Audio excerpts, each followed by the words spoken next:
Bonjour, bienvenue à notre podcast « Deux femmes, un rêve ». Le concept est simple. On invite quelqu'un qu'on admire pour son audace, sa créativité, et cette personne, à son tour, invite quelqu'un qu'elle admire. Deux femmes, un rêve, le podcast animé par Clémence Carton et Marie-Pierre Poirier. Et maintenant, place à notre commanditaire. Parce que oui, dès le premier épisode, nous avons la chance d'avoir un commanditaire. Cette commanditaire, ce n'est autre que la boutique sensuelle, oui, sur Saint-Laurent. Alors, ce n'est pas juste un sex shop où tu peux acheter des vibrateurs et de la lingerie fine. C'est bien plus que ça. C'est une boutique vraiment qui est concentrée sur la santé sexuelle dans sa totalité. Donc, tu as des livres, des bijoux, des jeux de cartes même, du lubrifiant, des bougies de massage, etc., etc. Et donc là, c'est l'instant influenceur. Pour chaque commande de plus de 20$, passez sur le site boutiquesensuelle.com avec le code promo 2femmes10. Tu as droit à 10% de réduction. Dans ce cas, il n'y a plus qu'à vous souhaiter très bonne écoute.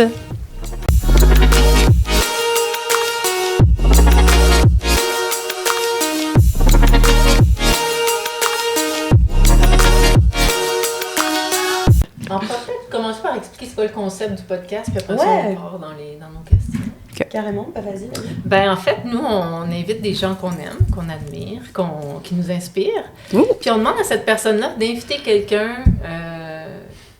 pour qui elle a de l'admiration ou quelqu'un qui l'inspire aussi. Donc, on va commencer par Claudia. On t'a invité parce qu'on aime beaucoup ce que tu fais. Puis, merci. On t'a demandé d'inviter quelqu'un, puis tu as choisi Adam. Alors, explique-nous pourquoi. Oui.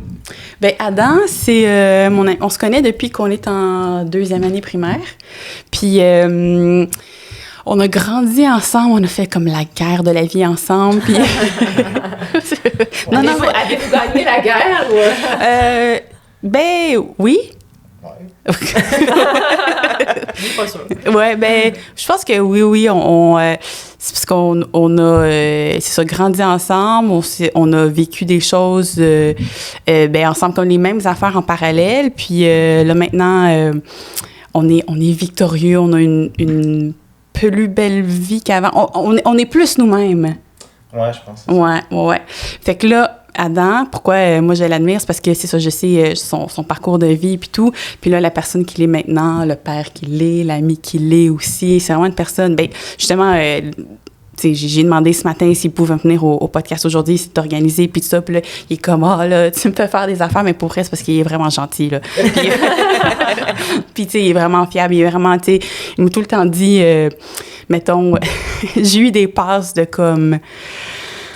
Tough, ouais, c'est ça. Puis comme, appelle-moi, non, tu sais, pogne-toi pas un sugar daddy, appelle-moi. Puis, tu sais, comme tout le temps, là, je sais s'il y a quelque chose, même si on passe du temps sans se parler à travers les années, ça fait quand même une 30aine d'années qu'on se connaît, là. Je sais qu'il est tout le temps, il est tout le temps là, il est tout le temps... il est très fiable, puis surtout, il a juste beaucoup grandi en tant que personne. Fait que c'est pour ça que je t'admire, Adam. Voilà. Mais tu fais partie de ça? Ben, j'ai grandi beaucoup, mais on a beaucoup parlé, on a passé beaucoup de moments ensemble pour justement se faire grandir mutuellement, finalement. Fait que c'est très réciproque. Donc, tu donnes l'image comme si je donne tout, mais j'ai beaucoup pris aussi.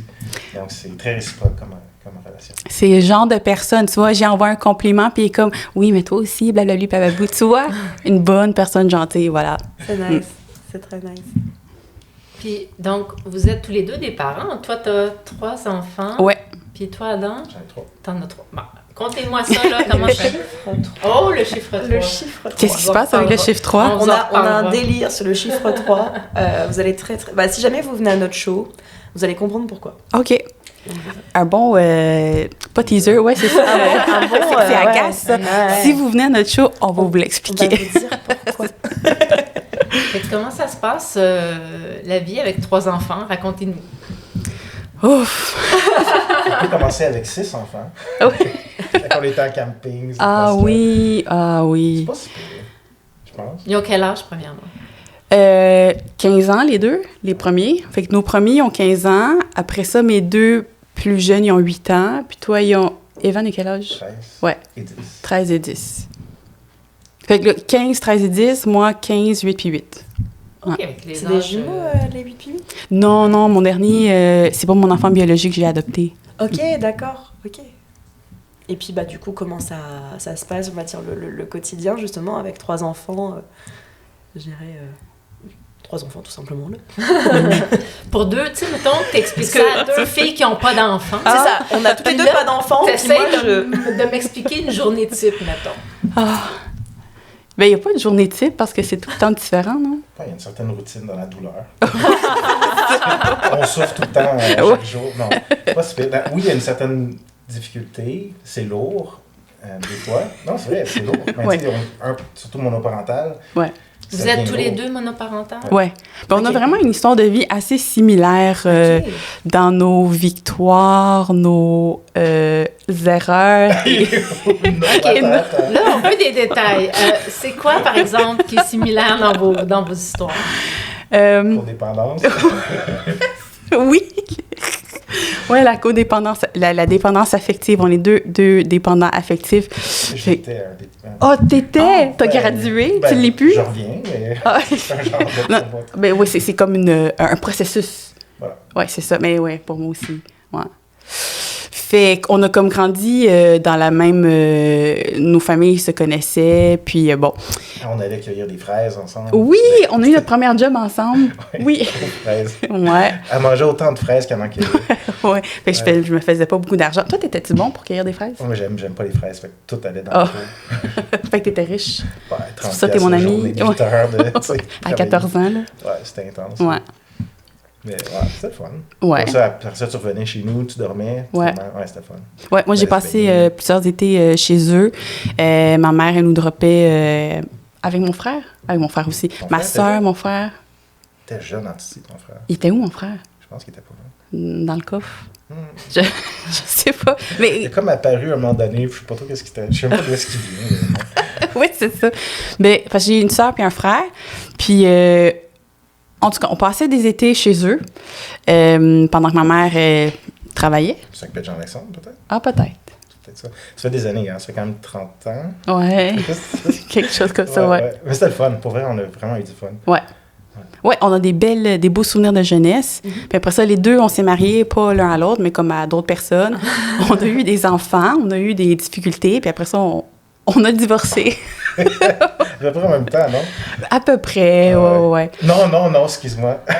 T'as pas encore divorcé. Non, on s'est séparés en même temps, à peu pré. Mais non, moi, je suis encore mariée légalement, mais un jour, je vais me divorcer sur papier, puis c'est ça. C'est tout, hein? C'est ça, nos histoires de vie assez... mais prochainement. Elle m'a dit ça l'année dernière. Oui, c'est ça. Avec mes impôts. C'est aussi prochainement, je vais les faire. Je faut que je le fasse aussi.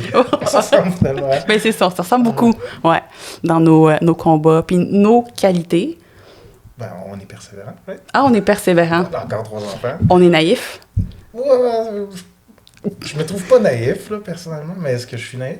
Ben oui, on croit à plein d'affaires. On croit à l'amour trop facilement. Non, mais tu sais. Oh, j'ai passé cette étape-là. Je sais plus. Mais ouais, peut-être. Non, c'est vrai qu'on s'assemble sur ces affaires-là. Ouais. Mais... Toi, t'es désillusionné ou pas encore? Non, je pense que je suis réaliste. Ouais. Il y a un côté qui est... Si on parle... Là, je sais pas, on vient de faire un genre de crush vers l'amour, là, mais je pense que l'amour va être de plus en plus... Tu vois, je suis parti d'un côté codépendant où est-ce que je donnais beaucoup pour recevoir. Mm-hmm. J'avais appris à échanger l'amour. C'était un peu transactionnel, dans le sens que je donnais, je m'attendais à le recevoir. Un côté où est-ce que je me donnais pas assez de valeur, puis tout ça. Donc, toutes mes décisions étaient un peu skewed, tu sais, où est-ce que j'aimais beaucoup la personne, mais je m'aimais pas assez pour me donner d'importance, tu sais. Donc, ça faisait tout le temps des drôles de décisions, tu sais. Mais je pense qu'une relation saine, c'est pas une relation parfaite, c'est une relation où les deux essayent puis se donnent à fond. Mm-hmm. Pas que c'est parfait. On va chicaner, c'est bien correct.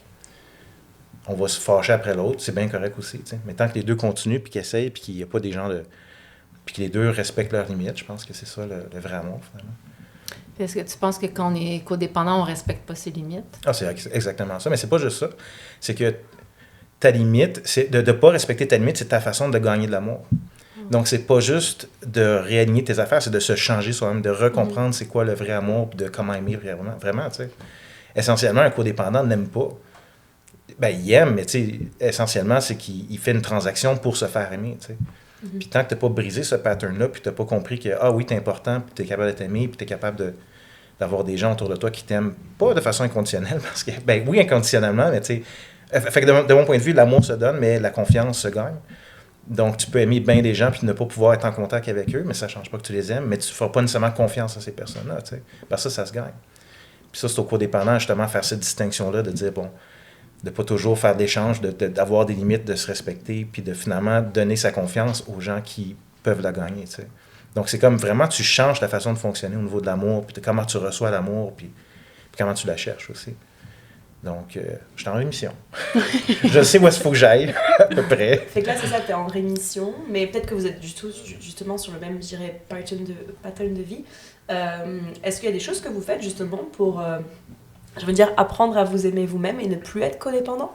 Est-ce qu'il y a des choses que vous faites? Est-ce qu'il y a peut-être des choses que vous avez suivies, des méthodes, des choses au quotidien, etc.?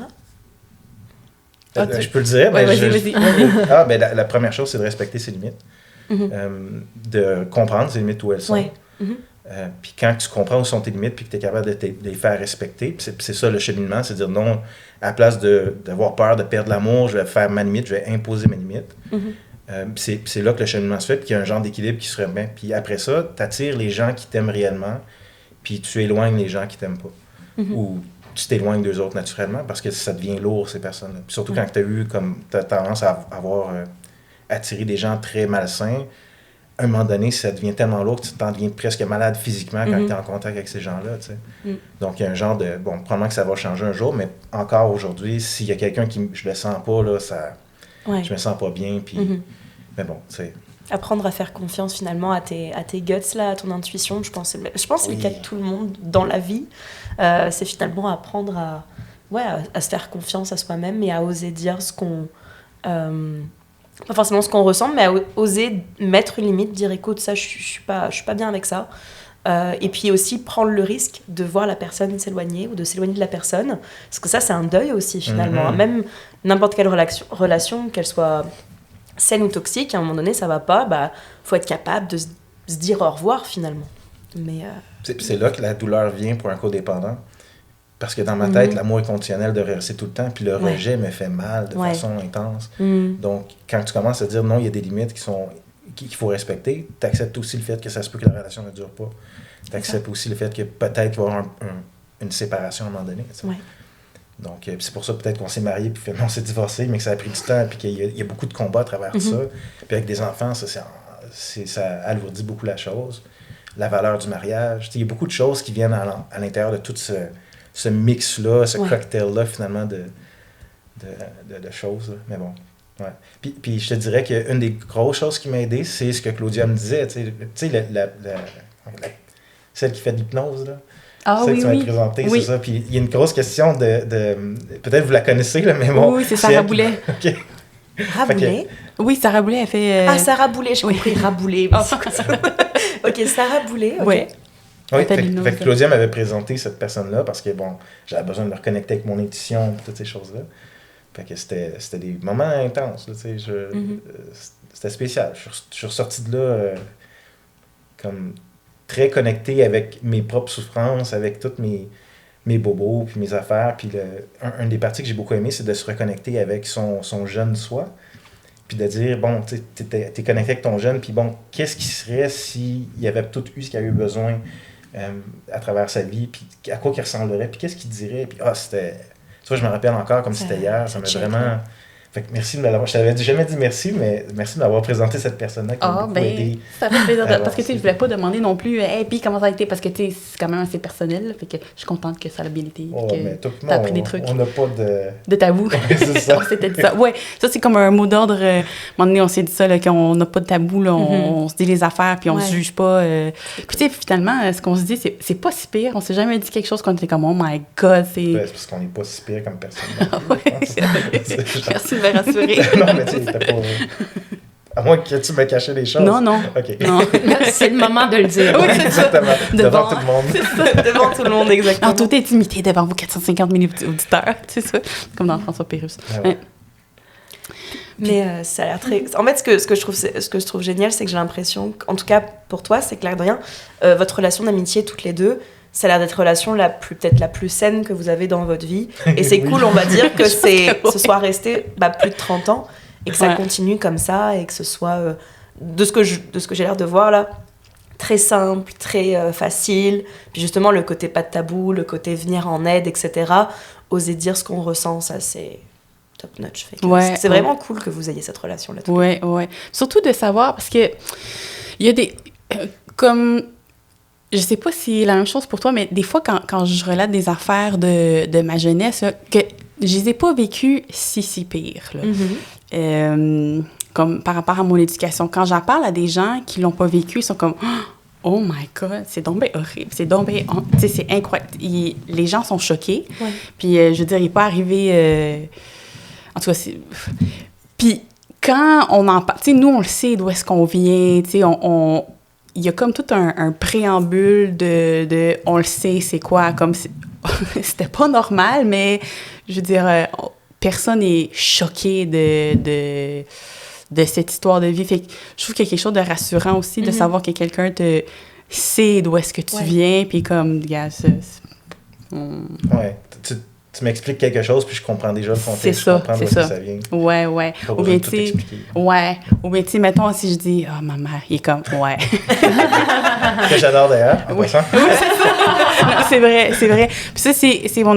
Parce que tu l'appelles ma tante. Ouais, j'ai toujours appelé ma tante. C'est ça. Parce que, tu sais, les Latinos, on appelle tout le monde, c'est ta tante, ta nièce, bon, ton cousin, puis tout. Puis lui, il est comme embarqué dans ce moule-là, là. Je me suis imposé. Je savais pas, moi, je pensais. Non, mais c'est cool. Toi, t'es comme super familial. Il fait partie de la famille, puis elle voit comme ma mère, elle voit comme ma tante, puis, tu sais, il la connaît. Il sait comme les difficultés que j'ai eues avec elle. Fait que c'est ça. Autant qu'il est capable d'avoir de l'empathie, puis de dire, oui, je comprends, mais autant qu'il est capable de relativiser, puis de l'aimer elle pour qui qu'elle est, puis de voir ses bons côtés. Ce qui fait du bien aussi, tu sais, parce qu'au lieu de tout le temps la démoniser dans mon discours à moi, ben il y a quelqu'un qui est comme... Il est pas là pour me dire, non, mais tu devrais... Non, il est comme... Il m'écoute moi, puis après ça, il est capable de quand même avoir du fun avec elle aussi, là. Mais j'étais son préféré, ouais. Oui. Okay, je l'ai pas c'est le plus important, ouais. Oui, j'ai été faire un tour de moto avec ta mère. C'était drôle. C'est ça. J'ai fait de la vitesse avec ta mère. Je voulais pas te le dire, mais il fallait que ça sorte. Mais est-ce qu'elle t'a dit, c'est non? Oh non, elle était super contente. Devant toi, elle a un autre rôle, right? Oui, c'est ça. Même à mon âge, j'ai comme... Je sais pas, mais mais c'est parce qu'aussi, t'es un gars. Ma mère, elle a une relation spéciale avec les gars. Fait que là, un gars qui l'amène faire de la moto vite. Elle peut sortir son côté wild. Elle est comme, ah oui, attends. J'ai encore des marques de ses ongles dans le dos, tu sais. Puis elle est comme, c'est pour toi, chérie. Oh my God. Ouais, c'était le fun. J'ai beaucoup aimé... j'aime beaucoup toute ta famille, tu le sais, là. Il y a Dalia, Jean-Alexander, tout ça. Puis toi, t'es amie avec sa sœur aussi. Oui, sa sœur. Ben en fait, parce que c'est ça, j'avais demandé à sa sœur de venir parce qu'ils font toutes partie de la même famille. Puis il y a un frère jumeau, un frère plus jeune, puis il y a sa sœur plus jeune aussi. Puis je pense que Noémie, je l'ai vue naître ou elle était déjà née quand on s'est connus. Je l'ai pas vue naître, mais comme... 90, fait que probablement que t'étais là en même temps, à peu près. Non, je pense que tu l'as vu naître. Ben, tu l'as pas vu naître, mais ouais. Et c'était comme le nouveau bébé. Oui, c'est quand on a déménagé à Deux-Montagnes. Ça, c'était sa première année, right? Fait qu'avant ça, on se connaissait avant que tu connaisses Mimi. OK. Non, ouais. Mais ouais, on a comme grandi tout le monde ensemble. Puis on a comme les mêmes âges. Ma sœur puis moi, on se tenait beaucoup avec toi puis Jocelyn, son frère jumeau. Plus Jocelyn. Oui. J'ai souvent été oubliée dans sa vie. Oui, ça, c'est vrai. Ça, c'est vrai parce qu'ils sont... oh non, pauvre Adam. J'en ai tout le temps avec ça. Mais, c'est très drôle. Mais qui est ici, c'est toi, c'est pas Jocelyn. Oh, c'est vrai, exactement. Il faut bien rattraper. Oui. Non, mais c'est parce qu'il faut ça... ouais. Quand on était ados... Oui, je vais le mentionner. Ça, je vais me sentir coupable pour ça toute ma vie. Mais je l'ai utilisé toute ta vie. J'espère. Je le mérite, pour vrai. Parce qu'on a comme grandi ensemble, groupe de jeunes. On se connaît depuis qu'on a 7 ans, puis l'adolescence aussi. Puis on était un groupe de jeunes, lui puis son frère, son jumeau. Puis moi, j'avais un énorme... À travers les années, là, un énorme kick sur son frère. Puis là, une année... le groupe d'amis ont fait une collecte pour acheter une guitare pour la fête à son frère.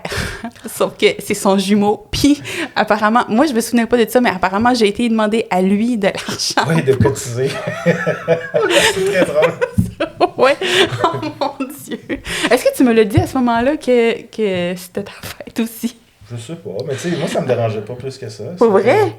Bon, Non, mais t'étais oublié beaucoup.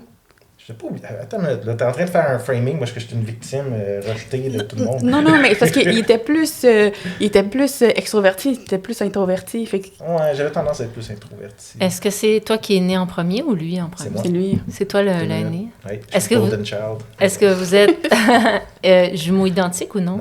Non. Il est un peu plus grand. Ah oui, il est plus grand? Oui.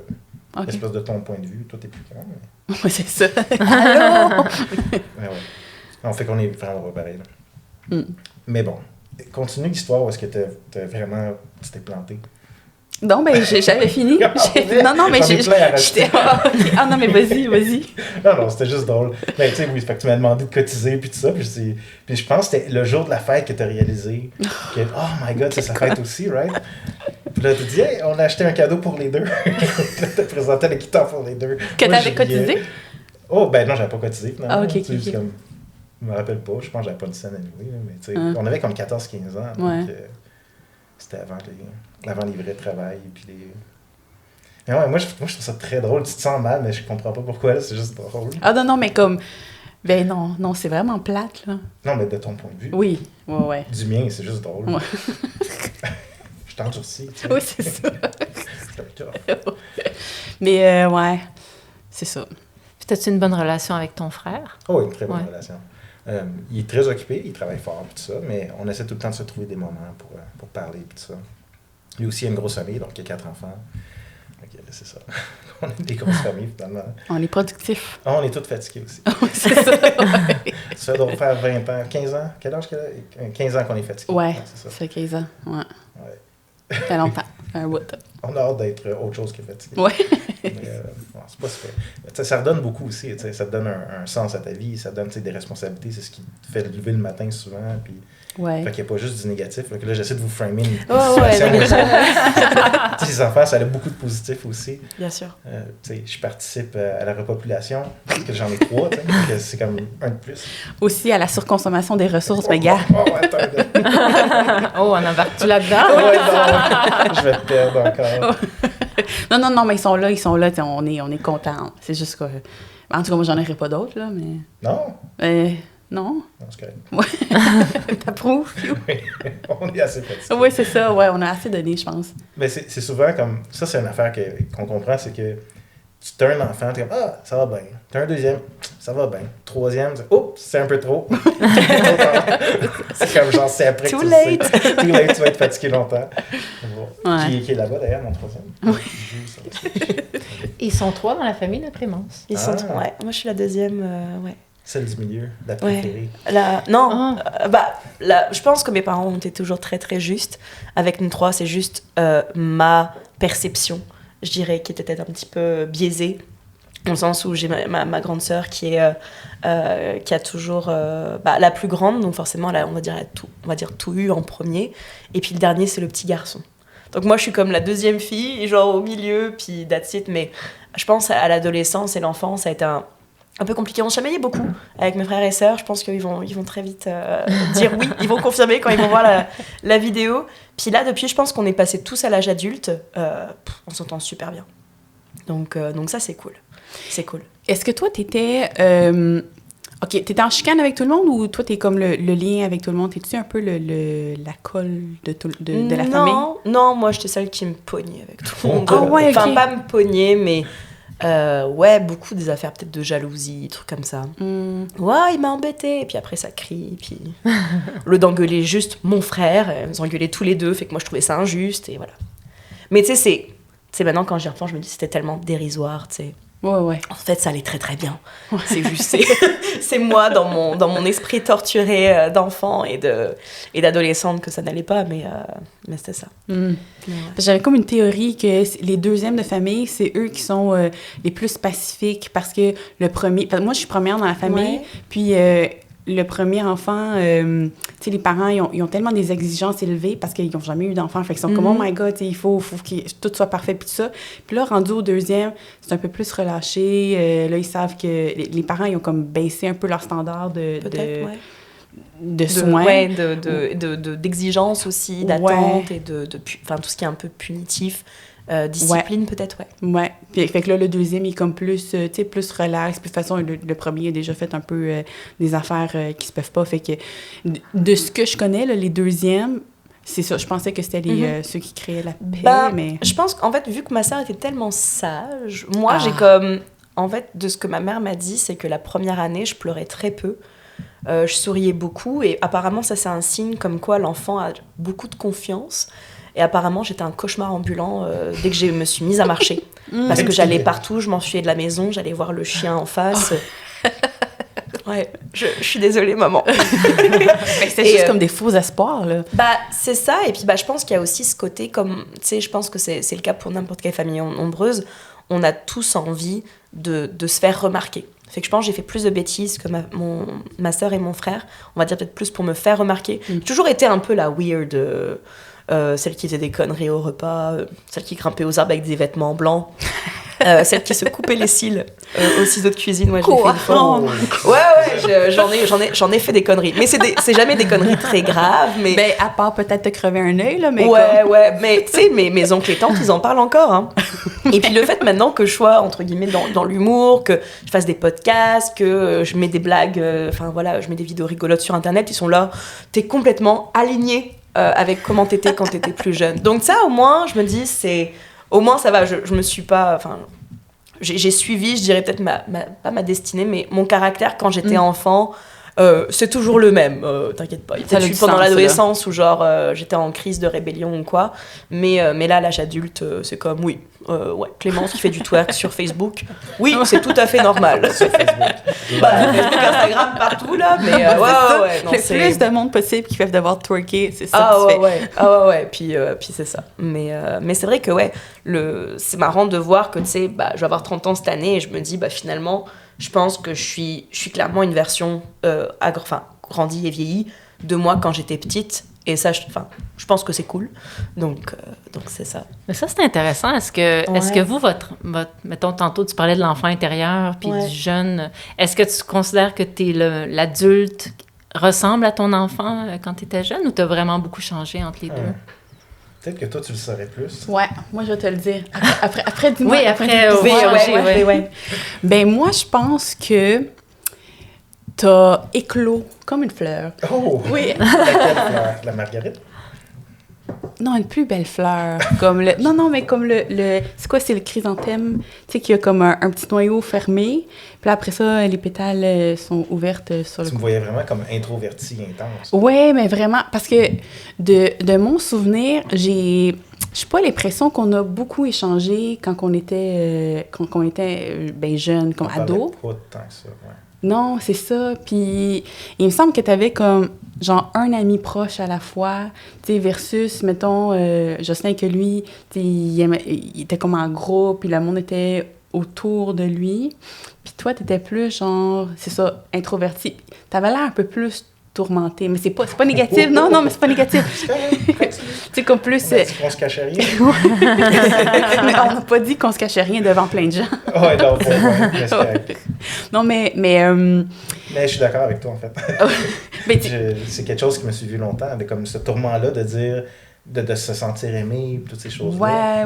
Ça m'a suivi beaucoup, tu sais, même dans ce temps-là. Puis en plus, j'avais un frère jumeau. Ouais. Il y a comme un genre de dynamique qui était un peu weird là, à travers tout ça. Ouais. Puis maintenant, je trouve que comment tu parles aux gens, comment tu les gères. Aussi, c'est parce que Adam, c'est un boss. Fait que là, lui, non, mais il gère du monde, puis il gère bien, il est fin avec eux. Puis tu sais, comme des situations difficiles, là, c'est tellement pas le genre de gars à péter des coches puis dire « Ah, et comme, il va prendre la situation, il va le dire calmement, il va rallier les troupes autour de lui, il va faire comme comprendre aux autres qu'ils sont caves. Mais avec tellement de finesse, c'est vrai. Juste ça. C'est ça. À tout le staff qui regarde le podcast, le staff de Adam. Mais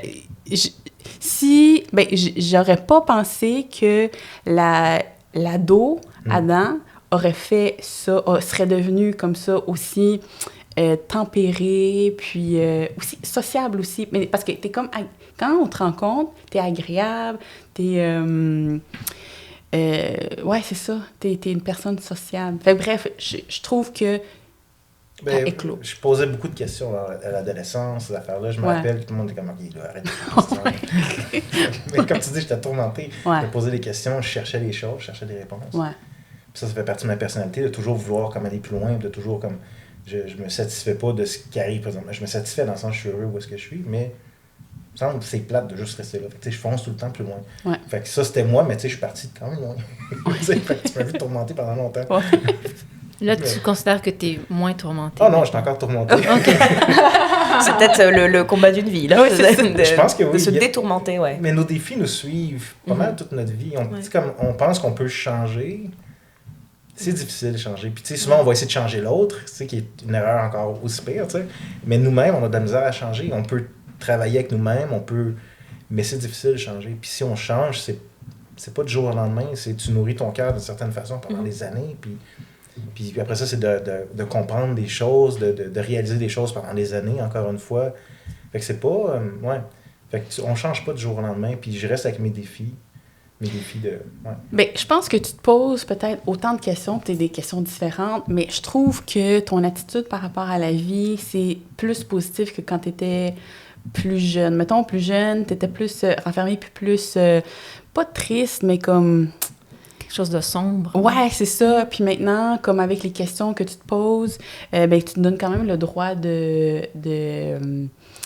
heureux, de vivre des expériences positives, de faire des affaires positives pour toi aussi. Fait que, ouais.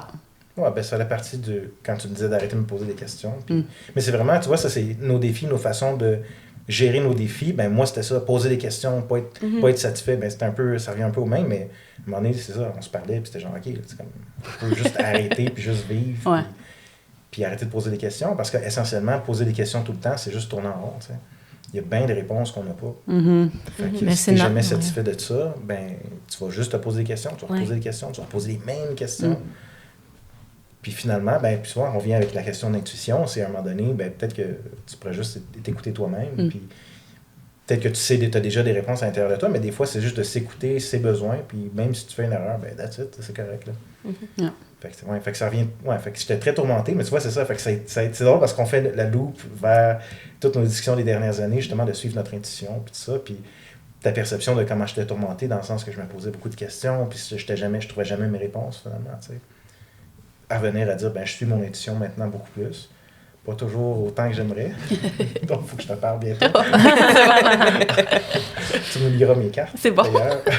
Je ne sais plus d'où est-ce qu'on parle. Il faut que tu dises maintenant est-ce que la Claudia enfant est alignée avec la Claudia maintenant? Très différente d'avant. Mais tu étais plus réservée, toi aussi. Oui, c'est vrai. Puis, mais... comment je peux dire? Tu cherchais plus l'amour que ça aussi? J'ai l'impression que là, c'est complètement différent. Ouais. Ou est-ce que tu acceptes les choses, mais il y a comme. Tu sais, fait que t'es pas la même personne, pas du tout. C'est bien? Oui, très c'est bien. Non, mais tu sais, ce que tu me disais, t'es comme éclos, je peux te dire la même chose de toi, dans le sens, tu sais, maintenant, tu fais de l'humour, tu fais plein de choses. Tu as toujours fait comme du piano devant les gens, puis ça te dérangeait pas, mais là, on dirait que c'est comme. Tu as trouvé quelque chose qui te passionnait. Tu sais. Puis c'est ça, je pense, qui a changé beaucoup avec toi, c'est que tu as trouvé ta passion. Tu sais. Puis tu fonces, puis tu. Très persévérante, puis tu travailles fort, puis tu sais, puis pas juste ça, c'est que tu te donnes les outils pour y arriver. Puis ça, c'est quelque chose que je trouve vraiment génial, tu sais. Tu fais des choix dans ta vie pour te donner l'espace de faire ce qui te tente, tu sais. Tant au niveau personnel, tu sais, au niveau de travail, toutes ces choses-là. C'est pas facile de faire les choix que tu as faits, puis pourtant tu l'as fait, tu sais. Fait que pour moi, t'es quelqu'un de hyper courageuse, puis qui fait les choix, tu sais, qui fonce. Moi, c'est comme, ça devrait être un peu plus de même. Non, mais tu l'es aussi. T'as fait plein de bons choix. Là, on se lance des fleurs. C'est l'instant très, très cute du podcast. On adore. Moi, je voudrais continuer. Justement, on était un peu dans le côté enfant versus adulte, etc. C'était quoi votre rêve d'enfant? Il y en a peut-être eu plusieurs. Plusieurs, dans plusieurs domaines. Ouais. Ben moi, je me souviens d'avoir écrit dans mon journal intime... Ah, j'ai eu plusieurs journaux intimes. Mais dans mon journal intime, j'avais écrit que je voulais être dans une profession aidante. Je voulais être genre psychologue ou prof. Je voulais adopter plein d'enfants. Puis je me souviens avoir écrit que il y a plein d'enfants dans le monde qui n'ont pas de parents. Si moi, je voulais des enfants, ben je vais prendre ces enfants-là. Puis c'était à peu près ça. C'était assez limité. Ah oui, non, je voulais marier un gars qui était... qui avait... Attends.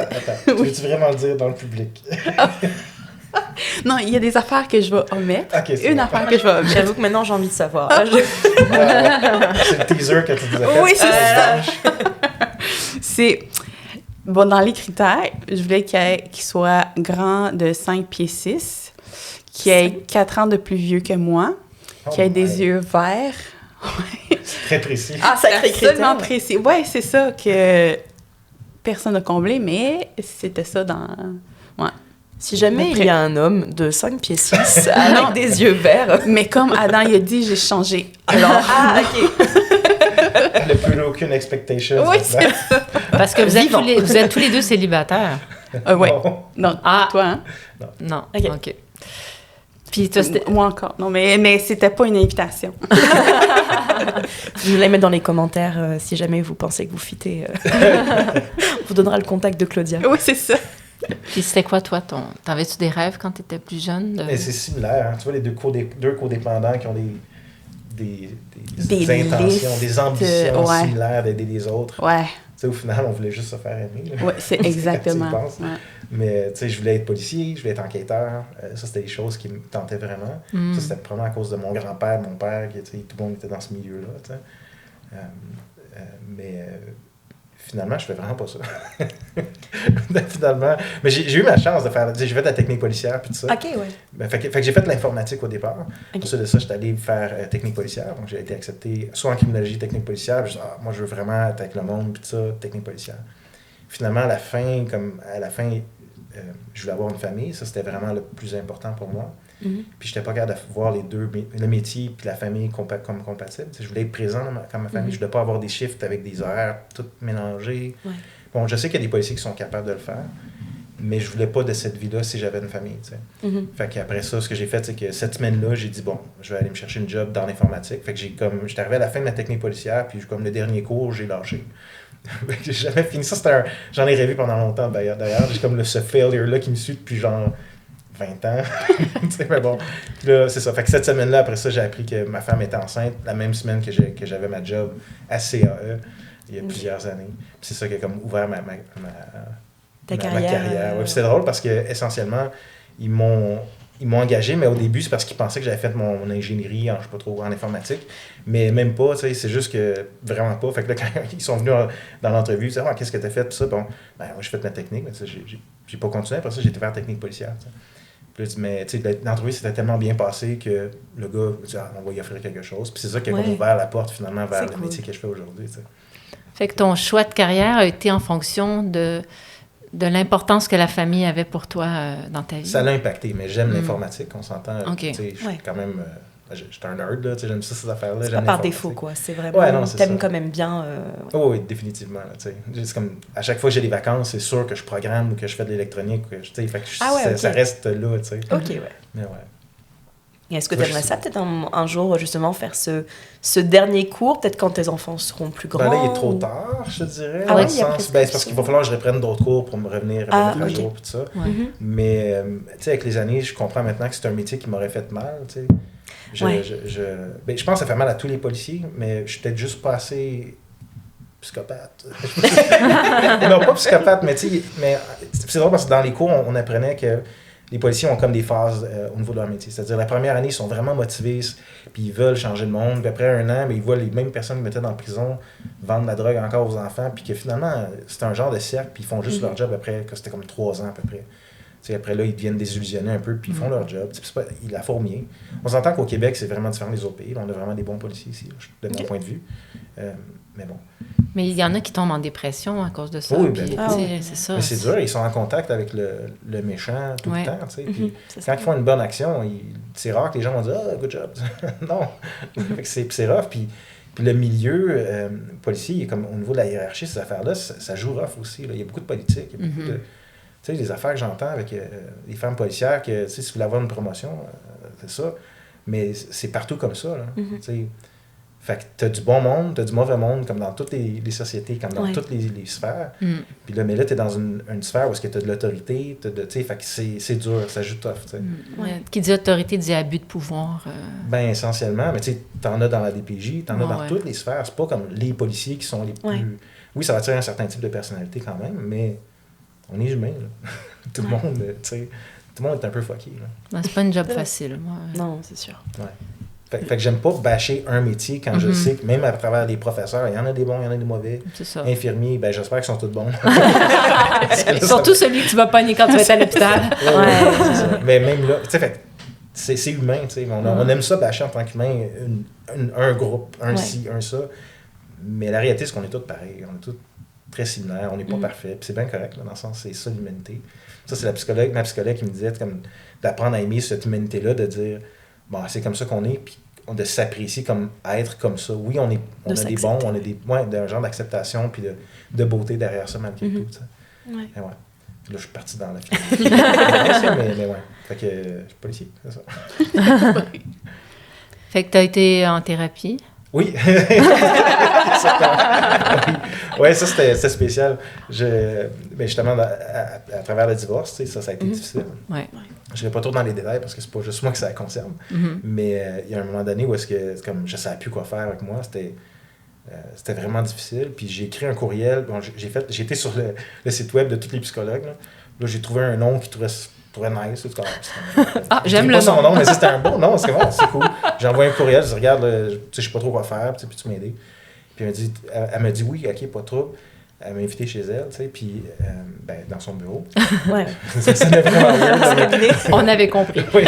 Puis ça m'avait dit, tu sais, t'avais tellement de l'air, genre, comment je pourrais dire, comme en détresse que je pouvais pas ne pas, comme... Te prendre? Ouais, mais te prendre. Fait que c'est parce que, d'après moi, elle avait pas tant de place que ça, mais elle m'a fait une place, puis ça a été vraiment spécial. C'est vraiment, ça a été une belle expérience. Avec quelqu'un d'hyper compétent, elle enseignait aussi la psychologie, donc, tu sais... je sais pas si elle m'a utilisé dans ses cours plus tard comme exemple, tu sais, peut-être, là, mais c'est un autre nom. Mais c'était vraiment une femme hyper compétente, mais pas juste compétente, elle avait un cœur vraiment d'or, tu sais. Puis, je me rappelle une fois, on a fait une réunion avec plusieurs autres personnes, là, puis c'était vraiment spécial, c'était juste de vivre son émotion. Tu vois, ça revient à se respecter, écouter son intuition, puis tout ça, puis c'est là qu'elle a commencé aussi. Là, c'était genre, tu touchais la personne comme genre sur le bras, puis là, tu fais juste laisser vivre ton émotion. Puis là, c'était comme genre, c'était intense. C'était tough. Ouais, ça me fait penser, Mais ça fait ressortir tout ce qui est à l'intérieur, puis que tu veux pas laisser sortir normalement. Tu sais. Ouais. Puis à ce moment-là, je me rappelle que le groupe m'avait... Puis ça, c'était très ouvert. C'est genre, côté négatif, positif, on dit les vraies affaires. Puis ce qu'on me dit, c'est, on dirait que tu regardes une scène de théâtre. T'es pas avec nous. Puis ça m'avait vraiment comme... remis en question, de dire que je m'éloignais, un peu comme tu disais, où est-ce que j'étais un peu introverti. J'étais pas introverti, puis c'est ça que j'ai réalisé, c'est que je m'éloignais du monde. Je regardais le monde de loin. Je regardais les gens comme une pièce de théâtre. Puis là, je les encourageais, good job, je trouve ça vraiment beau ce que tu as fait, puis tout ça. Puis les autres se sentaient mal de ça parce qu'ils ne sentaient pas comme s'ils connectaient avec moi, en fait. Fait que j'avais tendance à éloigner le monde. J'avais tellement peur de me faire rejeter ou je sais pas exactement ce qui se passait, mais... Fait que, à travers cette thérapie-là, c'était vraiment fun de travailler sur ce côté-là, tu sais, de pousser la connexion avec les gens, de se rendre vulnérable, puis tu sais, d'apprendre à qui tu peux être vulnérable aussi. Fait que c'est comme un gros apprentissage. Vraiment, ce que j'aurais dû apprendre à 5 ans, je l'ai appris à 30 ans, tu sais. C'est ça. Mais bon. Est-ce que dans ce cercle, moi je suis super intriguée, est-ce que dans ce cercle, il y avait beaucoup d'hommes? Oui, il y avait moitié homme, moitié femme. Et est-ce que tu trouvais que c'était... Enfin, en tant qu'homme, c'est plus compliqué de se laisser aller par rapport aux femmes? Peut-être dans cet exemple-là, mais peut-être en général. Je sais pas. Je sais que de façon générale, les gens ont tendance à dire ça, mais j'ai jamais eu l'impression que j'avais pas le droit de vivre mes émotions, mais c'est peut-être juste parce que j'avais tellement accumulé qu'à un moment donné, je dis mais je sais pas. Ouais. J'ai jamais eu cette impression-là que je devais pas en tant qu'homme. Ouais, que tu devais être tough, que les personnes qui pleurent, c'est que pour... Puis tu sais, tous les commentaires que j'entends quand j'étais jeune, tu sais, comme... je dirais pas les noms, là, mais tu sais, plusieurs personnes qui me disent comme « Ah, t'étais tellement émotionnel quand t'étais jeune. » Moi, j'avais l'impression d'être complètement comprimé à l'intérieur tout le temps. Puis tout le monde me dit que j'étais émotionnel comme personne. Ça m'a surpris. Je pensais que je montrais aucune émotion. Finalement, c'est totalement le contraire. Fait que probablement que j'ai jamais été capable de me contenir. J'ai jamais eu cette pression-là. Puis à un moment donné, tu sais, t'es tellement dans tes émotions, tellement... Il y a une partie de, pas d'égocentrisme, mais tu sais, self-centered, là.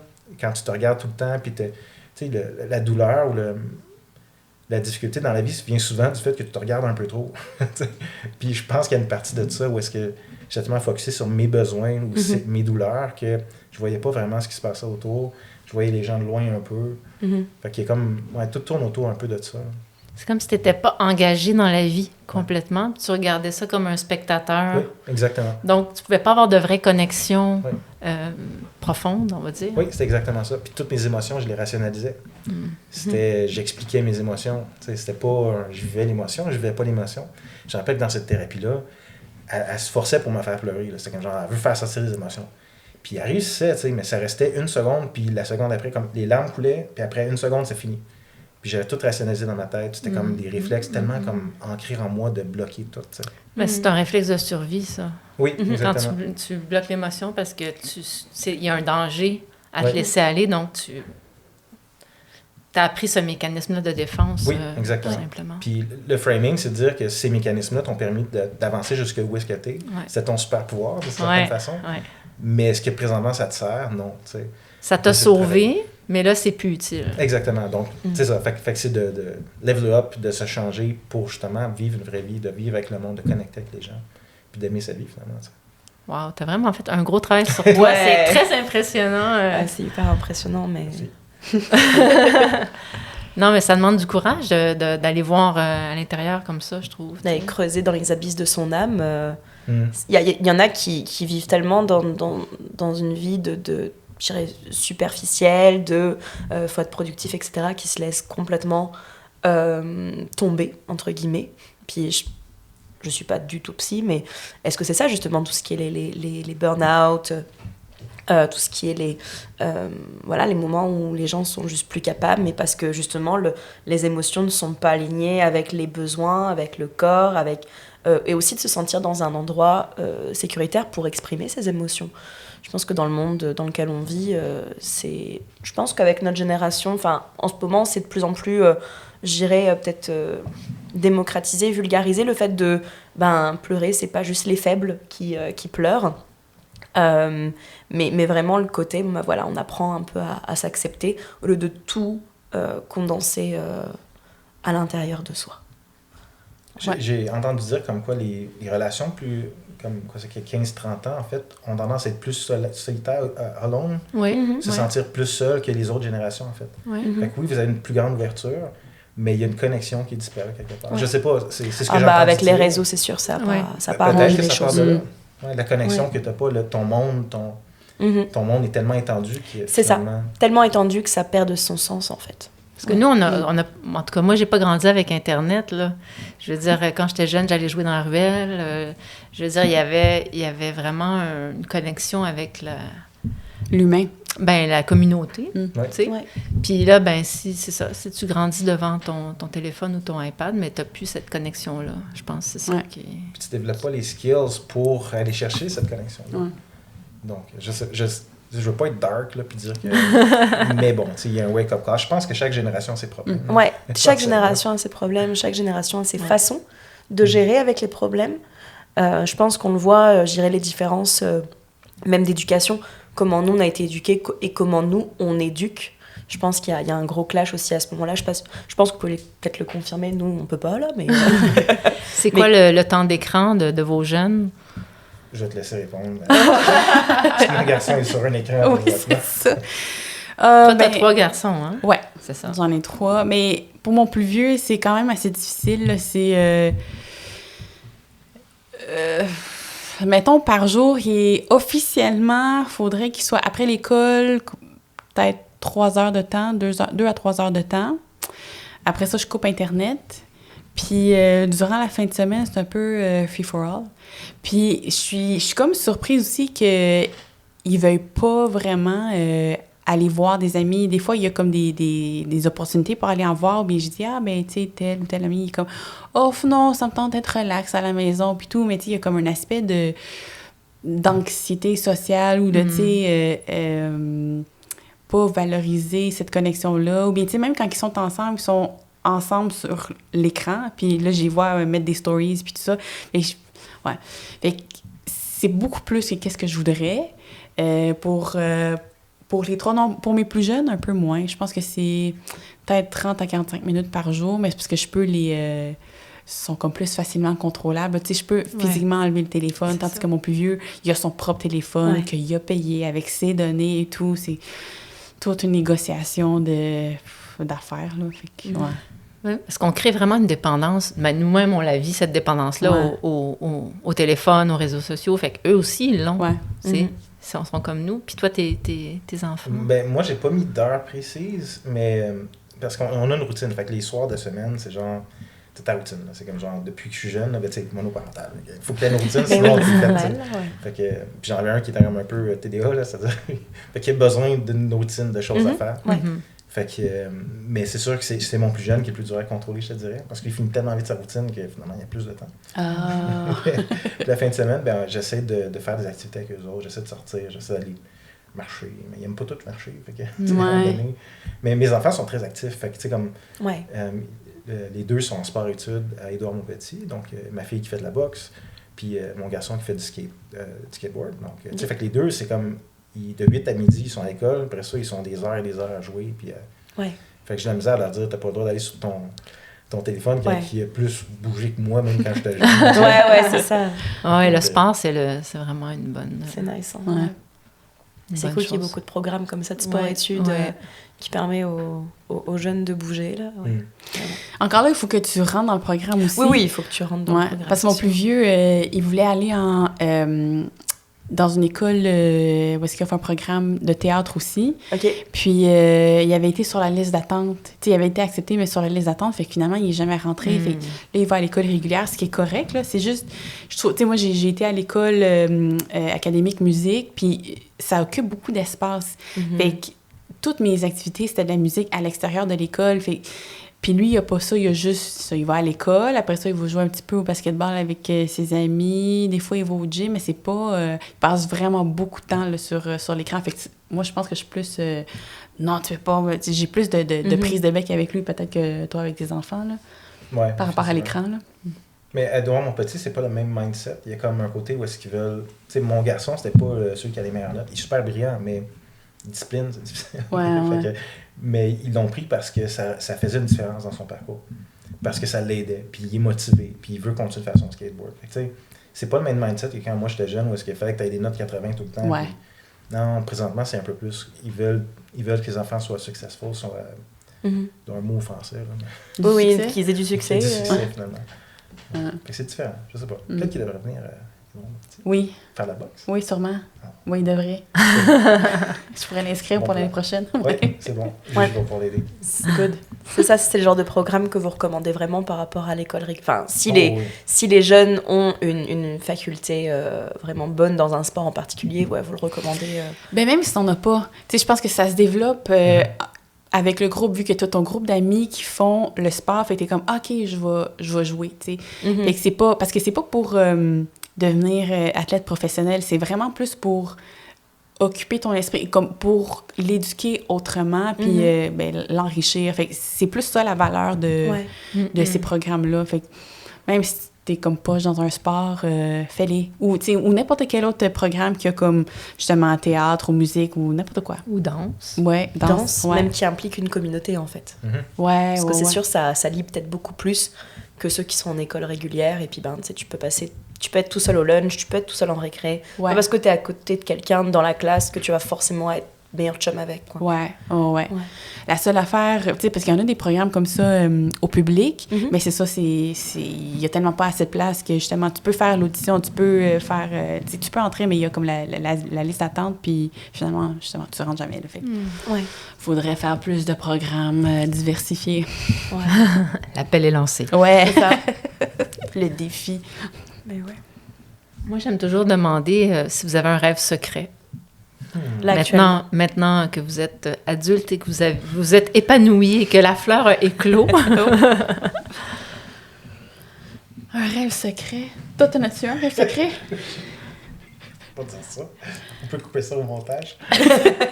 J'ai pas dit un fantasme. Non, excuse-moi, j'ai mal compris. Non. Rêve secret. Mais, tu sais, j'ai toujours voulu avoir ma business. Tu sais, mais d'ailleurs, quand j'ai eu mon 3e enfant, je me suis dit, j'aurai un congé parental, parfait. J'ai 1 an pour partir ma business. Oublie ça, j'avais 3 enfants, 3 bébés. C'est comme, oublie ça. Ouais. Mais c'est quelque chose que j'ai toujours voulu faire, tu sais, avoir ma propre business. Puis... Ce serait une business en quoi? Tu sais quoi, ça dépend des jours. Mais je suis plus intéressé à être mon propre patron que de juste... J'ai pas comme une spécialité que je vise nécessairement. Je veux vraiment être mon propre patron. Ce que ça donne, c'est que bon, mon métier, c'est l'informatique, c'est le management. Bon, fait que je risque d'aller là-dedans, tu sais. Mais essentiellement, ce qui m'intéresse, c'est d'être mon propre patron. Tu sais. Puis c'est quelque chose qui prend beaucoup de courage, beaucoup d'investissement. Je sais pas si un jour je vais me rendre là. Je vais peut-être vivre mes rêves à travers mes enfants. On verra. Mon 2e veut faire ça, fait qu'on va peut-être vivre ça à travers lui, je sais pas. Peut-être que vous pourrez vous associer quand il sera plus grand. Oui, exactement. Père-fils. C'est possible, hein? Ouais. Ben, en fait, Caleb, mon 2e, là, lui, il veut devenir ingénieur, il veut inventer des affaires, puis tout, puis il est comme geek aussi. Tu pourrais être son mécène, puis ouvrir une compagnie avec. Le financer. Une business familiale. Ben oui, tu le prends en stagiaire, là. Tu le payes pas, c'est correct, là. Pendant 15 ans, oui. C'est ça, Je suis sûr que sa mère va être d'accord. Ben oui, je suis déjà d'accord. Tu payes une pension. Je suis d'accord. Non, mais on a les ressources pour accomplir nos rêves. C'est ça l'affaire. Ouais. Ah oui, ben, pour accomplir ton rêve. Ouais, c'est ça. pour ton rêve de business. Mais c'est plate comme rêve, comme secret. Avoir sa propre compagnie, c'est un gros rêve, là. Parce que c'est le rêve peut-être commun à beaucoup de personnes, que ça fait quelque chose de moins spécial pour la personne. Hein. Pourquoi? C'est ça. Totalement sûr. Ouais, peut-être. Mais là, c'est parce que ça va sonner cucu. C'est pas grave. Nous, on est cucu, on s'assume. À l'épisode 1, on l'a dit, là, nos rêves secrets, puis ça n'a pas de sens, là. Ça n'a pas rapport avec nos vies, là, donc... Oh non, mais est-ce qu'ils étaient farfelus, les vôtres? Ouais. Mais ça peut être un rêve par rapport au stand-up ou ça à peut autre être un rêve chose. Par rapport à n'importe quoi. Hein. Tu préfères le juste pour rire. Ça pourrait être un bon défi. Là, c'est mes rêves pour toi, là. Mais je pense que ça va... Ben peut-être, là. Non, mais... peut-être pas nécessairement comme une compagnie en particulier, là, mais mettons, par rapport au stand-up, là, moi, j'aimerais ça trouver la façon d'en vivre à tout jamais. Ouais. Tu sais, que ce soit en faisant de la... Mais parce qu'en ce moment, ce que j'ai réalisé, c'est que c'est pas tant réaliste pour moi de faire autant de shows, surtout le soir, parce que avec les enfants, là, je vois que maintenant que j'ai éclairé comme d'autres affaires, tu sais, j'avais une job avant en intervention, puis là, j'ai pu éclairer ça. Fait que là, je vois que je suis comme plus disponible émotionnellement là, pour, profiter de la vie. Mais j'ai comme envie de profiter plus du temps avec mes enfants. Puis le soir, justement, tu sais, là, ils se couchent, mettons, entre 7h30 puis 8h. Fait que là, moi, je pars à 7h15 de la maison pour un show, pour n'importe quel show. Mais, tu sais, c'est ça, il y a toute cette routine-là de soir que j'aimerais ça être plus là, que j'aime faire. Puis ça, là, ça m'attriste maintenant un peu plus de ne pas être là pour la faire. Fait que je me dis, si je suis pour plus pousser, ça veut dire qu'il faut que je sacrifie dans cet espace-là. Fait que je suis pas sûre qu'en ce moment, c'est tellement la meilleure option. Fait que en ce moment, ça serait plus de corpos comme de jour, tu sais, comme dans les écoles ou dans des organismes quelconques. Fait que ça, c'est une affaire, mais bref, trouver une façon. Mais il y a un projet que j'aimerais ça faire, en fait. Je pense pas que c'est comme un grand rêve, là, mais je sais pas si vous connaissez la chaîne YouTube Soft White Underbelly. Non. Mais c'est une chaîne aux États-Unis où est-ce que Skid Row, là, à Los Angeles, là, c'est comme une rue qui est comme beaucoup de pauvreté, d'itinérance, de problèmes de drogue, de dépendance et tout ça. Puis le photographe Marc Leita, il fait des entrevues avec des gens qui vivent sur Skid Row. Puis là, ils racontent leur histoire de vie, puis ils disent leur enfance et tout ça. Puis c'est super intéressant, c'est sûr, c'est crève-cœur, mais tu sais, il y a aussi des belles personnalités qui en ressortent, des beaux personnages aussi. C'est vraiment le fun d'écouter.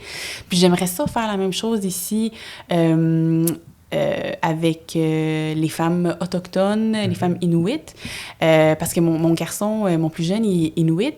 Puis j'ai tout le temps eu un intérêt depuis que je suis sortie de l'université. Je travaillais avec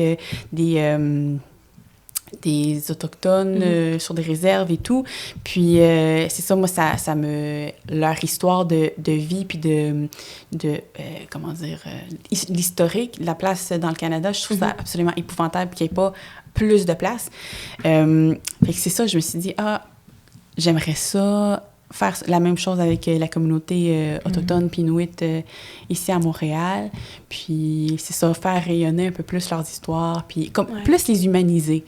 Fait quoi, ça c'est comme un autre projet rêve. Là, j'ai rien concrétisé encore, là, mais c'est ça.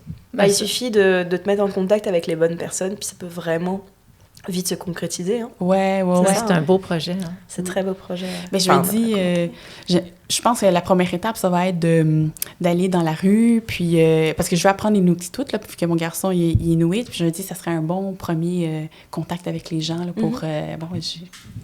c'est des gens qui parlent peu ou pas l'anglais, fait que c'est ça, je pense que ça pourrait être une bonne porte d'entrée pour me faire connaître de la communauté, puis après ça, demander si je peux faire ce parcours-là avec ces personnes-là. Ouais.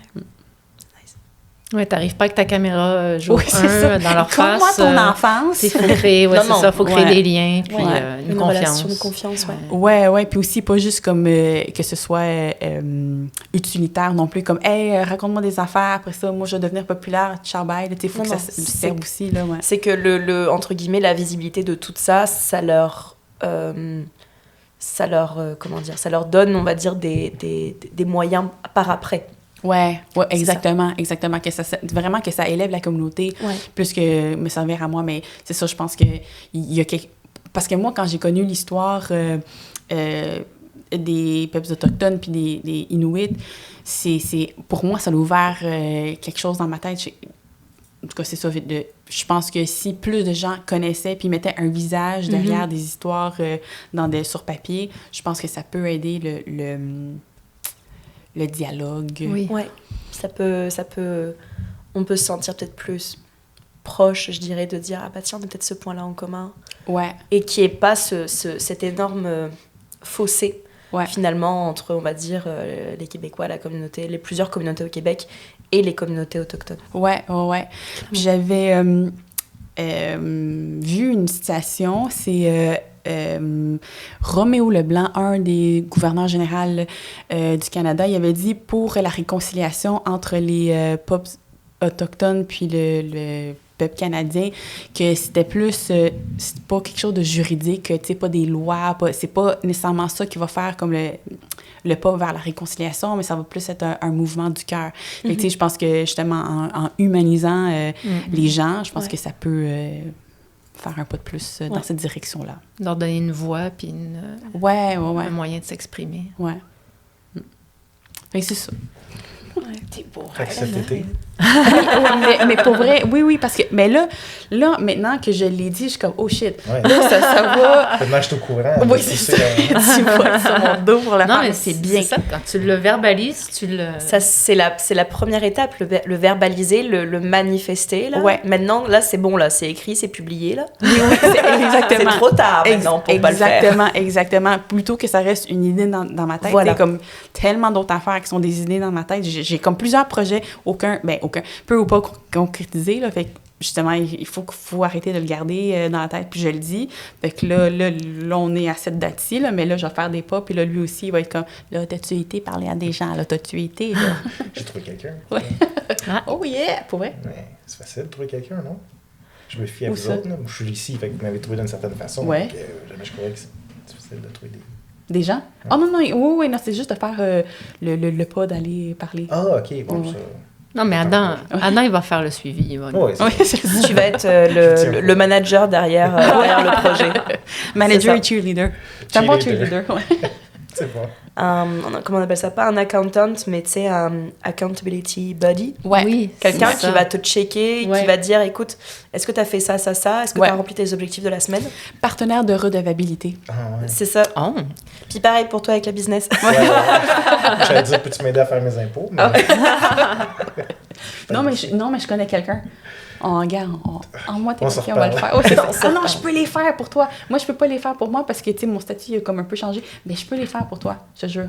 Ah non, c'est vrai, ils sont un peu compliqués, les tiens. Ouais. Ouais, on va les faire. Non, mais je connais quelqu'un. Ouais, on Non, va c'est- les faire. Ouais, c'est ça. Accountability body. Ouais.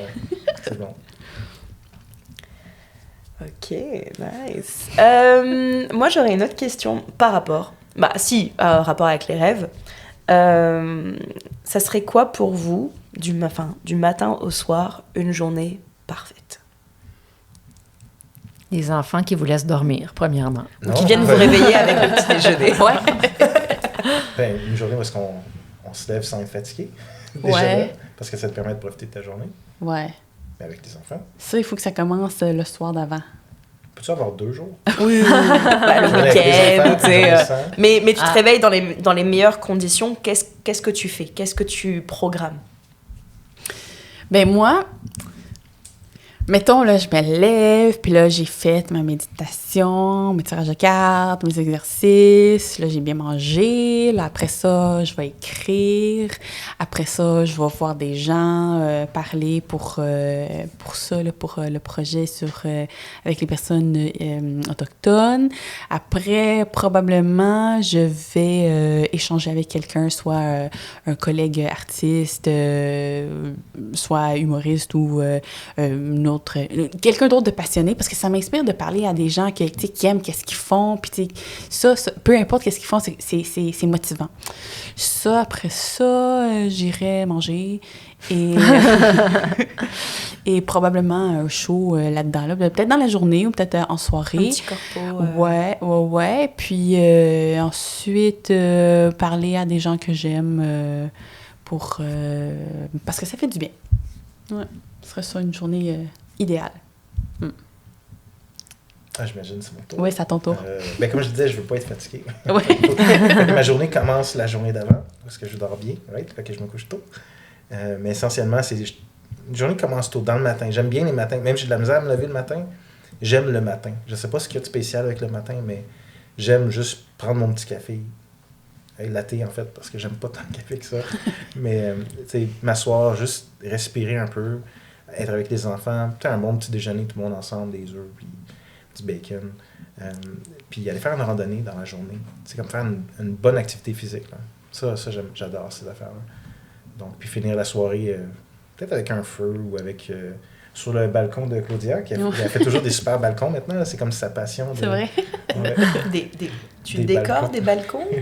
Ah ouais, T'en mais... as beaucoup de détails, hein. non, Je te mais... parle pas là-dedans. mais c'est vrai, mes deux derniers balcons sont très beaux. Ouais, parce qu'elle s'est faite des espaces de... Comment t'appelais ça? Je sais pas, recueillement ou d'enchantement ou... Ouais, mais tu sais, t'as un balcon là, avec 2 chaises, une petite table, puis plein de plantes. Ouais, C'est comme rassurant, c'est comme ça fait du bien. ouais. Un que petit tente de oasis dire- en Oui, ville, c'est là. ça. Ok. Ouais. Puis là, avec des belles couleurs, puis des lumières aussi le soir. Ouais. Ouais.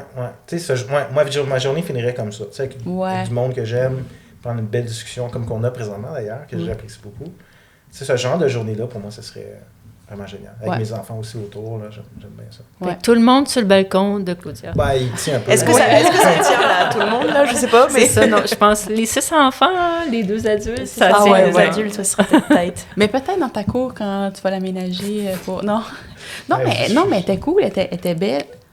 Comme, quand on a eu la fête, c'était à qui? Wow. Il y a combien d'années? Il y a longtemps. Mais non, mais c'était beau, ta cour. C'était spacieux. Il y a de la place. Il y a de la place. Il y a de la place. Il y a du potentiel, c'est ça que je comprends. Okay. Là. Ouais. Bon, bah, Claudia, t'as un autre projet, aménager la cour. Ça me tenir, comment tu dis, à Redevable? Ouais. M'a aménagé ma cour. Mais à un moment donné, non, mais il aménage beaucoup d'affaires. Ça, l'affaire, parce que Adam, il rénove son espace. Non, mais ça fait... J'essaye. Oui, non, mais t'es bon. Tu sais, il le fait tout seul aussi, là. C'est pas comme s'il engage plein de gens pour tout faire, puis ça se fait de même. Oui, non, mais comme t'as géré ça. Puis là, c'est super beau chez eux, puis comme ils continuent à rénover, puis tout ça, puis...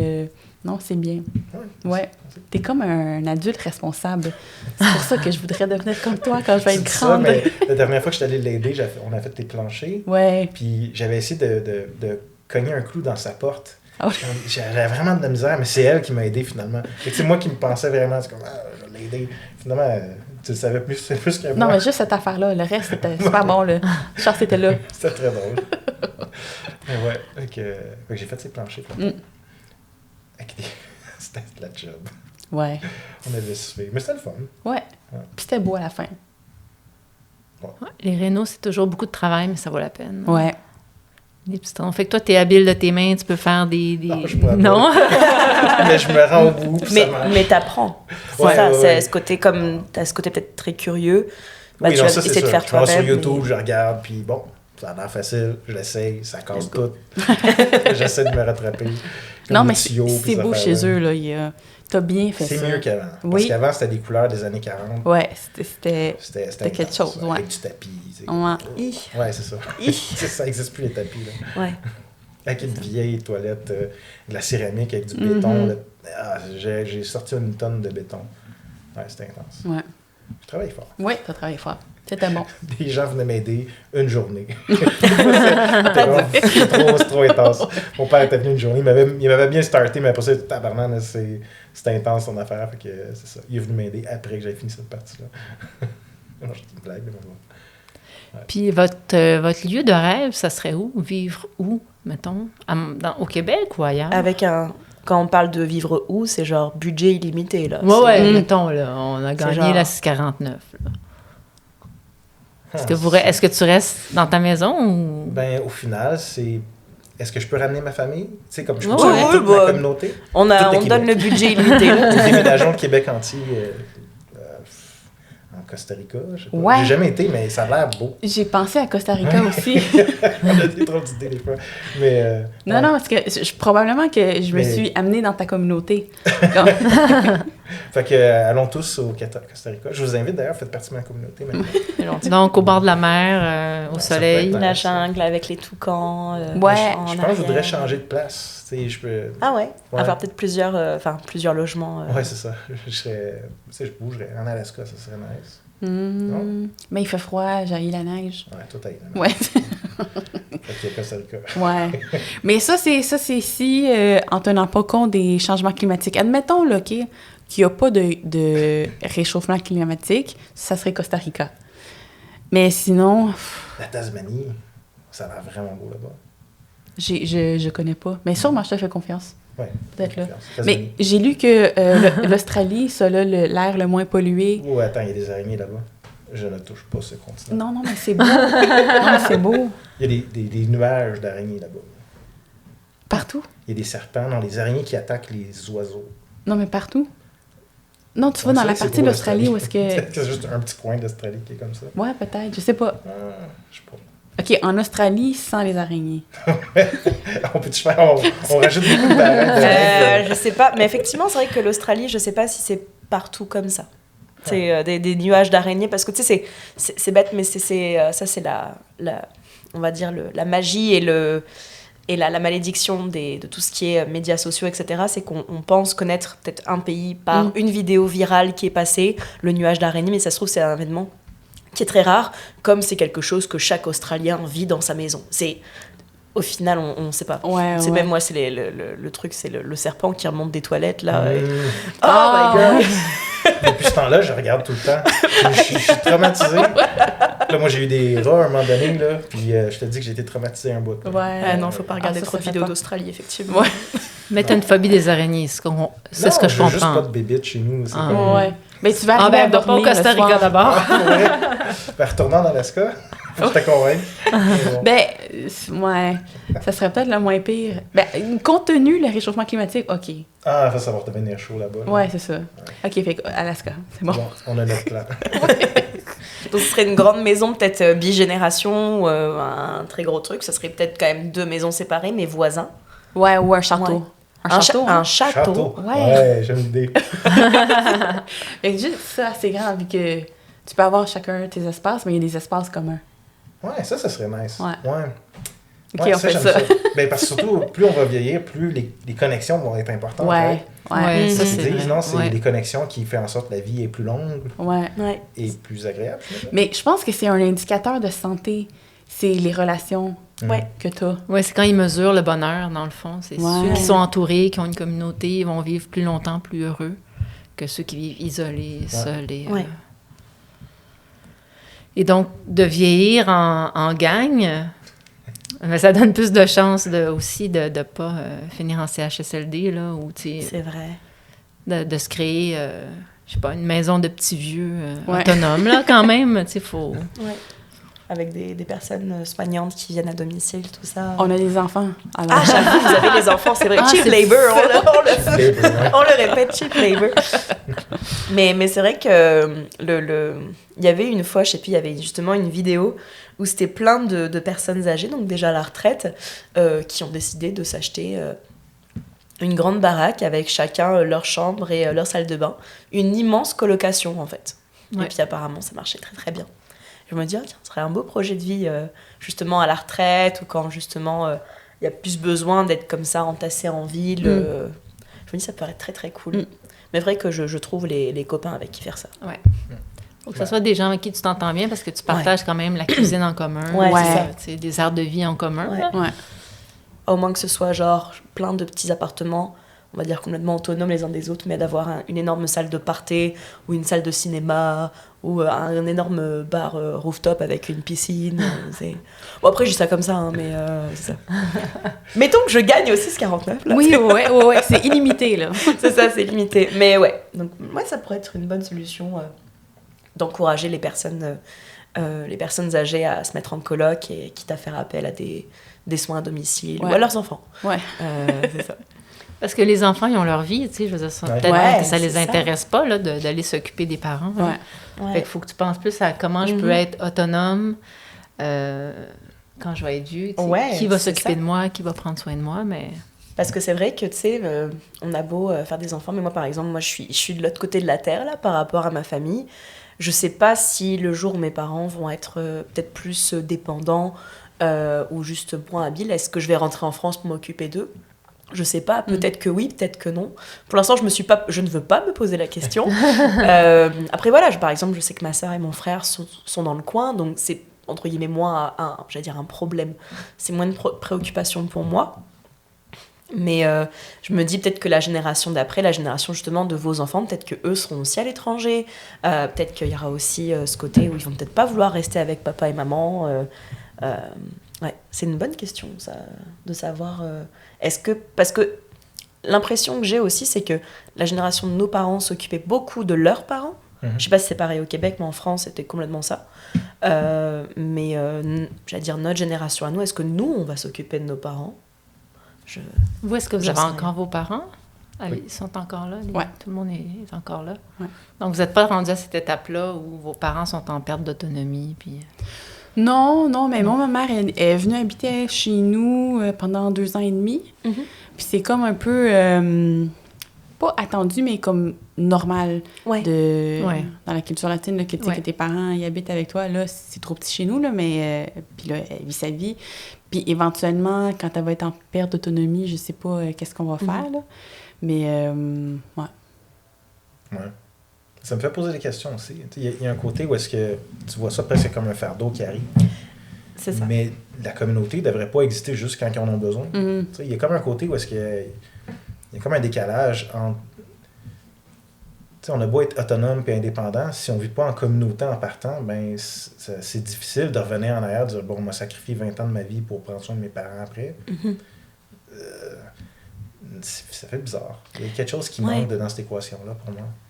Il y a comme ça devrait être constant à la communauté. Je devrais être capable de voir mes parents plus souvent qu'une fois par année. Il devrait y avoir une connexion qui est toujours là. Puis c'est là qu'après ça, suite à ça, oui, je vais pouvoir prendre soin d'eux autres plus tard, comme eux ont pris soin de moi pendant toutes ces années-là. Ouais. Parce que sinon, ça fait très... Mes parents sont pas du tout comme ça. Je pense que c'est moi qui leur dis, venez, puis c'est eux autres qui sont... Non. On va pas déranger. Je sais pas, c'est parce que c'est moi, mais ouais, il y a quelque chose parce qu'on voit ça comme un fardeau, mais c'est parce qu'on le vit comme un fardeau. On le vit comme un... C'est quelque chose qu'il va falloir que je fasse plus tard, mais la réalité, c'est que tu devrais être présentement en connexion avec eux autres. Ouais. Présentement, tu devrais vivre avec eux autres, gros guillemets, on s'entend. Puis il faut pas oublier que, oui, je pense qu'il y a une certaine responsabilité parentale, puis aussi des enfants vers les parents plus tard, parce qu'on veut pas juste laisser l'État tout faire. On s'entend que... Bon, je n'irai pas trop en politique, mais essentiellement, c'est nos parents, c'est pas les parents de tout le monde. Mm-hmm. C'est mes enfants, c'est pas les enfants de tout le monde. T'sais. Puis oui, il y a une certaine responsabilité commune de dire... Si mon enfant est dans la rue tout seul, je m'attends à ce que tu checkes, que tu me checkes. Bien sûr. Mais essentiellement, c'est ma responsabilité. Fait que, il y a comme... Ouais. Fait que dans tout ça, je trouve il y a quelque chose de bizarre. J'ai vu beaucoup de... Pas beaucoup, mais beaucoup de gens souffrir à travers d'avoir pris soin des parents pendant longtemps qui étaient malades, puis c'était difficile, puis... Fait que, il y a comme un... Je sais pas, je pense... comme dans la vie, là, c'est tout le temps les zones grises. Là. C'est un peu là où est-ce que... Ouais. Est-ce que tout le monde devrait faire ça? Peut-être pas. C'est ça. C'est ça. Et puis, il y a des... Puis, il y a des personnes, je sais pas qui sont pas faites pour vivre en communauté, mais des personnes qui sont profondément différentes de leur famille. Et puis c'est ça, tu vois. Et puis, tu peux pas vivre toute ta vie pour être en communauté si t'es pas toi-même non plus, tu vois. Je pense que c'est une solution qui... Est-ce que ça convient à tout le monde? Non. Est-ce que ce serait l'idéal? Oui. Mais dans ce cas, on en perd l'individu au profit de l'ensemble communautaire. Mm-hmm. Mais il faut que tu sois prête à payer le prix aussi. C'est ça. C'est ça l'affaire. Ouais. Tu vis toute seule, tu fais tes rêves pendant des années, puis tout est centré vers tes besoins. Puis à la fin de ta vie, tu es comme, là, j'ai besoin de quelqu'un pour m'aider. Tough luck, là, mais tu as fait tes choix. T'sais. C'est ça. Ouais. C'est dur à dire ça, parce que même moi, je le dis, là, puis je suis comme, c'est une personne qui est vulnérable, puis tout ça, puis comme, je suis vraiment désolé, là, mais j'ai autre chose à faire que de prendre soin de toi. C'est un peu tough de dire ça, mais... Et où? Je sais pas quoi dire ça. Là, je dis ça en public en plus. Ouais. Je pense à voix haute, by the way. Je sais pas c'est quoi la réponse. Ouais. Je pense qu'il y a une responsabilité. C'est peut-être pour ça qu'on arrive avec les CSHLD, où est-ce qu'à un moment donné, il y a une déconnexion entre les générations. Puis c'est ça la meilleure solution qu'on a. Je sais pas. Je sais pas. Mais est-ce que c'est le contexte économique aussi qui fait aussi que on a moins de temps à consacrer peut-être à nos parents, aux personnes âgées en général? En gros, j'ai l'impression qu'il faut qu'on rush dans une carrière, faut qu'on paye tout, faut qu'on ait le beau char, faut qu'on... on est un peu dans une société vraiment de consommation où on a notre petit truc, on a nos enfants, puis that's it, puis genre c'est tout ce que je peux accorder de mon temps et de mon argent. Et comme pas le temps pour quoi que ce soit d'autre. C'est peut-être ça aussi, un schéma qui fait que ça clash finalement entre les générations et puis le jour où voilà, les parents ont besoin. Tu fais, mais j'ai jamais eu le temps ni l'argent pour m'occuper de toi. C'est pas maintenant que je pourrais le faire. Et c'est là que ça peut être vécu comme un fardeau.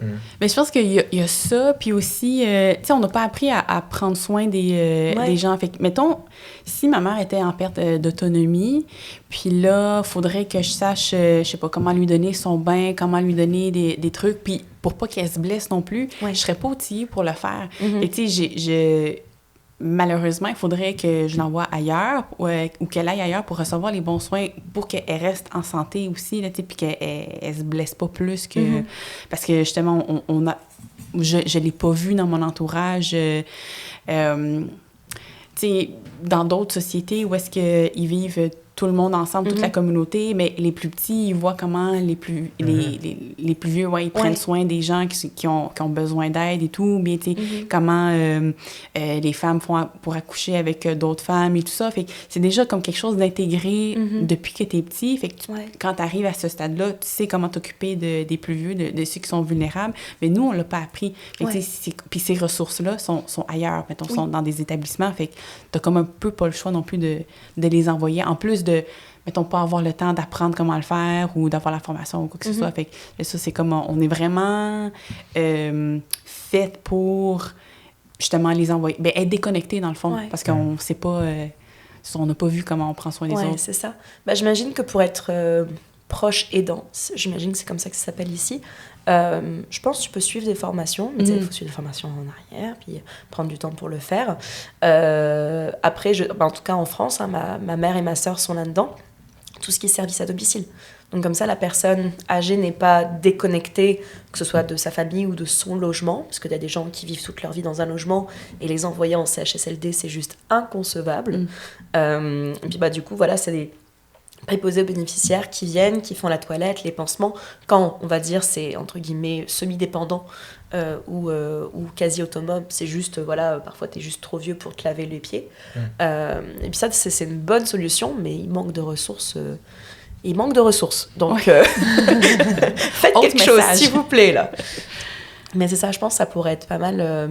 C'est une solution, je dirais peut-être temporaire, jusqu'à ce que la personne soit vraiment trop malade ou trop dépendante. Mais ça peut combler, on va dire justement, ce manque de prise en charge par la communauté. Ça pourrait être... ouais. Je sais pas si ça existe au Québec, je pense que oui. Sûrement. Ouais. On espère. Il y a des soins à domicile, oui, c'est sûr. Ouais, soins à domicile, c'est vrai. Ouais. Moi, j'ai été aidante naturelle pour ma mère, puis les gens du CLSC venaient à la maison là, pour différentes choses, là, des infirmières, tout ça. Là.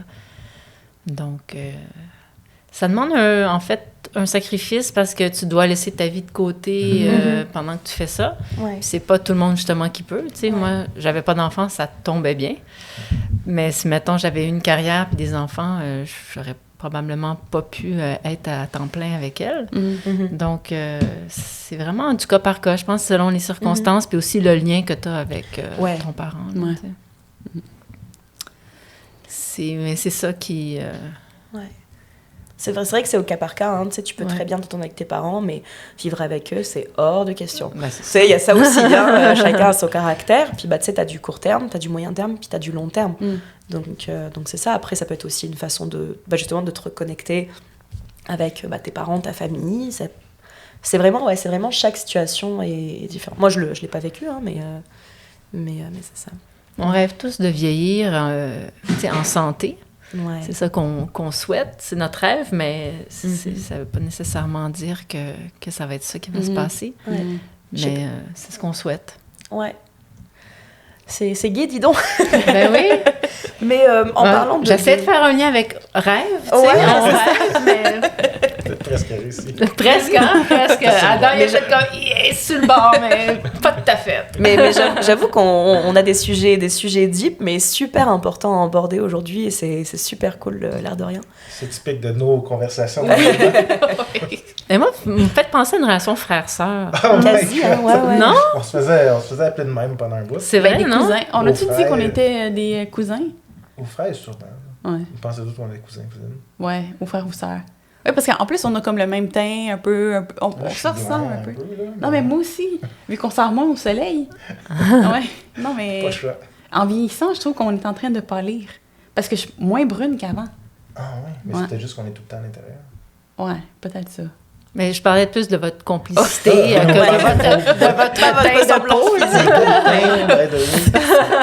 Non, mais je pense qu'on a dit qu'on était cousins dans la vie, à des gens qui nous connaissaient pas. C'était moins compliqué. Ouais, c'est ça. On est cousins.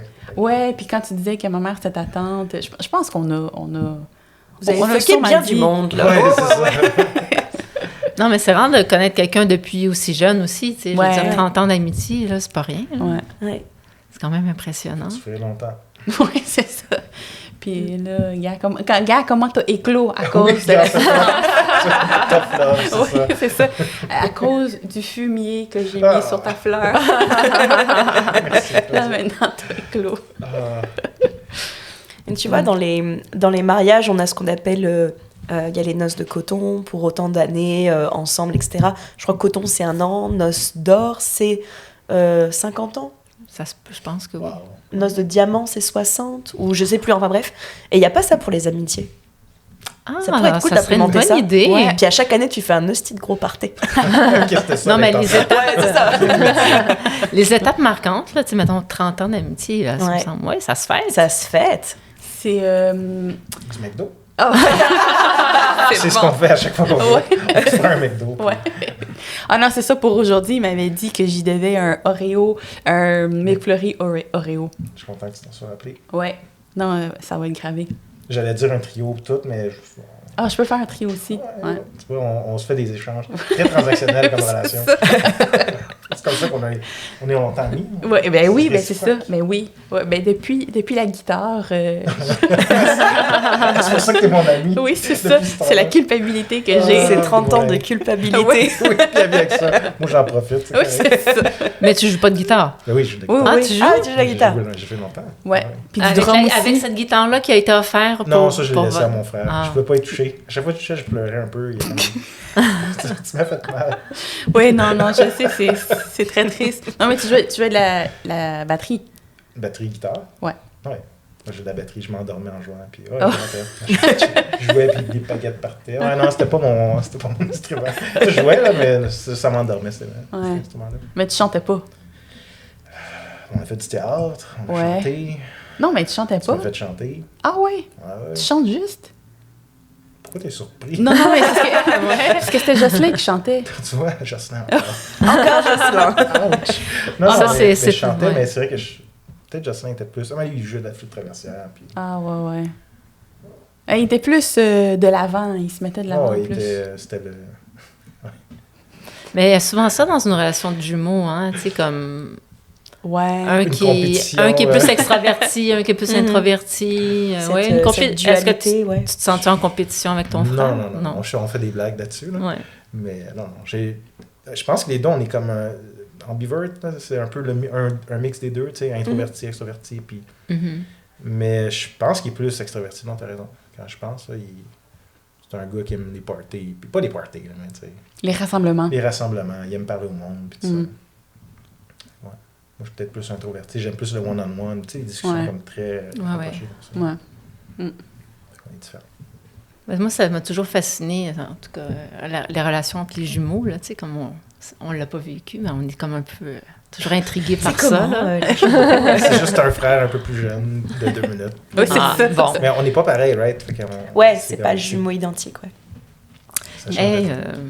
ça nous a fait vraiment plaisir de vous recevoir. Ouais, C'est déjà terminé. C'est déjà terminé. Ça passe, ça passe vite quand même. Ça passe vraiment bien. Oui. Ouais. Mais merci beaucoup. C'était vraiment une bonne idée, une belle opportunité. En fait, une belle opportunité. Finalement, en fait, ça a très bien fait. Oui, d'inviter Adam, puis On a eu des sujets rejanter super. ça. Ouais. On a eu des très bons sujets, super intéressants. Ouais, merci beaucoup en tout cas de t'être déplacé dernière minute. Ouais, oui. Vraiment apprécié en tout cas. Puis bon McDo. Yes, j'aime ça.